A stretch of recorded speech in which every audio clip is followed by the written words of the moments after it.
కాదు మిత్రులారా, మన పేదరికం ఒక ఎగ్జిబిషన్ కావాల్సిన అవసరం లేదు ప్రపంచానికి. మన అభివృద్ధే ఒక ప్రణాళిక కావాలి. పాలమూరు జిల్లా అభివృద్ధిని చూసి ఆశ్చర్యపడాలి. ఇక్కడి పరిశ్రమలు మన జిల్లా వాళ్ళకే కాదు, రాష్ట్రం విదేశాల నుంచి వచ్చే వాళ్ళకు కూడా ఉద్యోగ ఉపాధి అవకాశాలు కల్పించాలి. ఇవాళ ఈ పరిశ్రమ కూడా ఒక జర్మన్ ఒక అమెరికన్ కంపెనీ జాయింట్ వెంచర్ ఈరోజు ఇక్కడ ప్రారంభించుకున్నాయి. ఇట్లాంటి పరిశ్రమలు ఇంకా రావాలి. ఎయిర్పోర్ట్కి కూతవేటు దూరంలో ఉన్న ప్రాంతం మనది. మధుసూదన్ రెడ్డి ఇంతకుముందే డ్రై పోర్ట్ గురించి చెప్పిండు.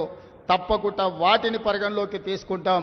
అదేవిధంగా హైదరాబాద్ బెంగళూరు కారిడార్ని డిఫెన్స్ కారిడార్గా, డిఫెన్స్లో లక్షలాది కోట్ల రూపాయల పెట్టుబడులు ఉన్నాయి. ప్రపంచ దేశాలు ఆసక్తిగా చూస్తున్నాయి. మనము మన ప్రణాళికని హైదరాబాద్ బెంగళూరు హైవేని ఒక డిఫెన్స్ కనెక్టింగ్ కారిడార్గా తీర్చిదిద్దుదాము. చదువుకున్న వాళ్ళు జిల్లాలో ఈరోజు ఎమ్మెల్యేలుగా మీరు ఎన్నికైనరు. డాక్టర్ చిన్నారెడ్డి కాదు, మధుసూదన్